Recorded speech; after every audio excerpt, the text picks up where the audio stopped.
Hello gentlemen, welcome to our second video on intermolecular forces. Intermolecular forces again can be defined as attractive forces between molecules. Here's some important information about intermolecular forces. When there is a strong attraction between molecules, the substances are probably most likely going to be liquids or solids at room temperature. This means that they have very strong intermolecular forces. Now, intermolecular force increases for both polar and nonpolar molecules, these three things here. A larger surface area or contact area will increase intermolecular forces. Larger molecular size will increase intermolecular forces because you have more electrons, which equal more opportunity for dispersion forces. Those induced dipoles, those temporary dipoles to actually happen when you have a larger molecule size. The third point is that there are more double bonds. When there are more double bonds, which are also sometimes called pi bonds, you have orbitals that are overlapping. So a double bond is essentially a representation of orbitals that are overlapping. When orbitals overlap, you have more of an opportunity for electrons to interact with one another. As electrons interact, they repel one another, creating these induced dipoles, creating more dispersion forces. So here are three major things that could make intermolecular forces increase. Now, intermolecular forces are important because they help us determine some properties, some pretty essential properties. So intermolecular forces determine properties. The properties of what? Solids and liquids, and sometimes gases. Now, I'll start with gases. Gases don't have many intermolecular forces because their molecular movement is so rapid. They're moving around with so much kinetic energy that they can't really attract another molecule. Thus, IMFs really aren't a huge factor in gases, but they help us determine why they are not solids. So IMFs help us determine why gases aren't solids. And they help us determine why solids and liquids have the properties that they have. So solids and liquids have very high intermolecular forces. That's what keeps them in their rigid or close, well, keeps the molecules in their rigid structure or in close proximity to one another. Now, the properties of solids and liquids can be determined or explained better due to intermolecular forces. Some of those properties are boiling and melting point, which is what we're going to be focusing on mainly in this course, or in this section, excuse me. And it can also help us with surface tension. Basically, the skin, I say skin with air quotes, the skin of some liquid, the penetrability of that liquid.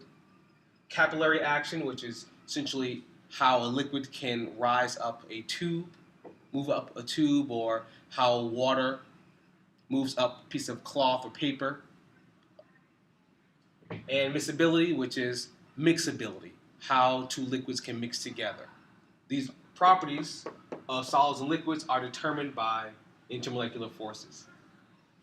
Another thing that intermolecular force can determine are some key factors in our biological systems.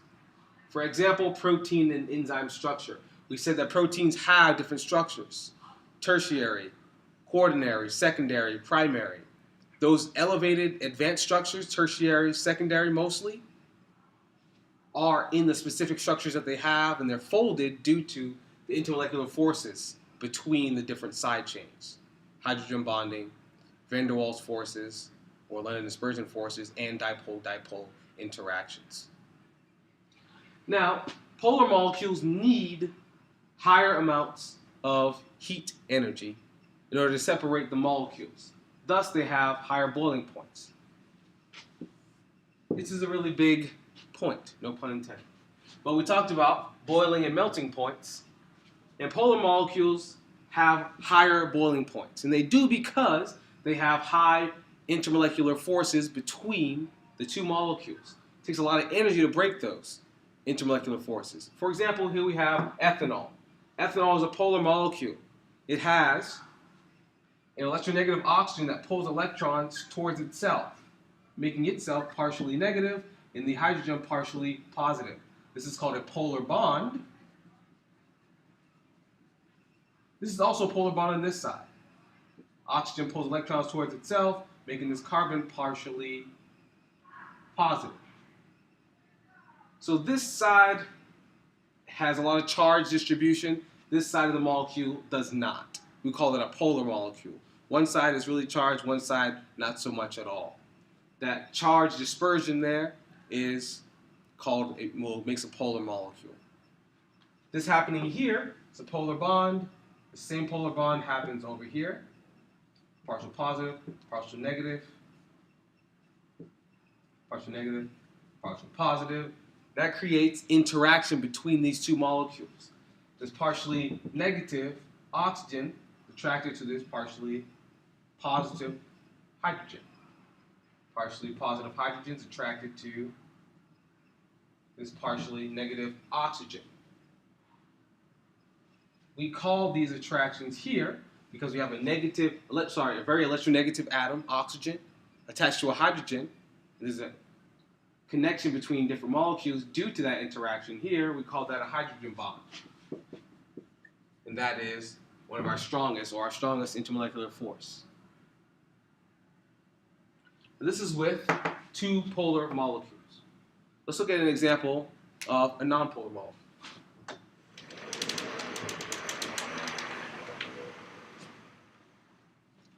This example up here is 2-heptene. Hexene.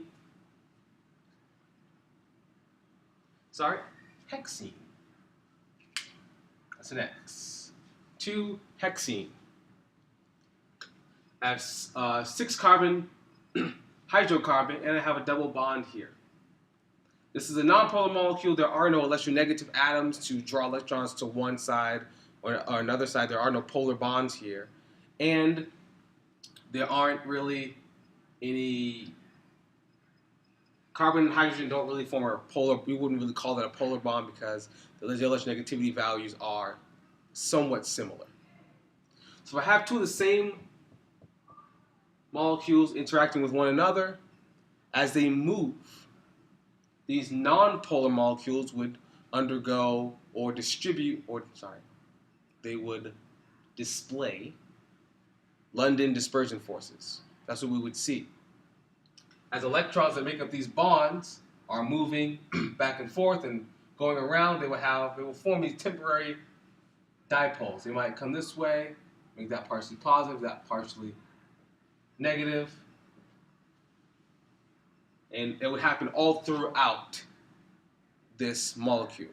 But they're temporary. They come and they go immediately. Because I have pi bonds here, as was said before, these pi bonds or these double bonds increase our intermolecular force. Because we have orbitals overlapping, electrons interacting more with each other here, creating more electron density on one side or another. So the attractions that happen between these molecules at any point in time would be London dispersion forces. I'll abbreviate it as LDF. These are temporary. They come and they go. Also, this long carbon chain here has a very high surface area. Many spots are exposed. The bigger you are, the more surface area you have, unless you're rolled up into a little ball like a protein, but you're not. You're spread out here. And the more carbons I have, the stronger the intermolecular forces. Thus, this would have a medium, boiling point. Not as high as our last example of ethanol, because that's a polar molecule. It has a very high boiling point because of the strong hydrogen bonding. But London dispersion forces, if I have enough of them, that can happen. It'll take some energy to break them apart, and thus I can have a very volatile liquid that can boil. It will have a pretty low boiling point, but it still would have a boiling point. It wouldn't be a gas. Next one, example 3, I have hydrochloric acid. Hydrochloric acid has an electronegative atom and a hydrogen. So we know that electrons are going to go towards electronegative atom, making it partially negative, this partially positive. It's going to happen for both molecules. Now, this partial negative is going to be attracted to that partial positive there. But we're not going to call this the hydrogen bond like we did the first time. A hydrogen bond only occurs when this electronegative atom is oxygen, nitrogen, or fluorine. We don't have any of those here, so it's not hydrogen bonding. Excuse me. We call this a dipole, which is two poles. Dipole. So dipole-dipole interaction. Sometimes called dipole-dipole forces. But this will be our third intermolecular force. And these two would have a high boiling point, but not quite as high as your hydrogen-bonded molecules. So I'm going to take notes on this and come with questions.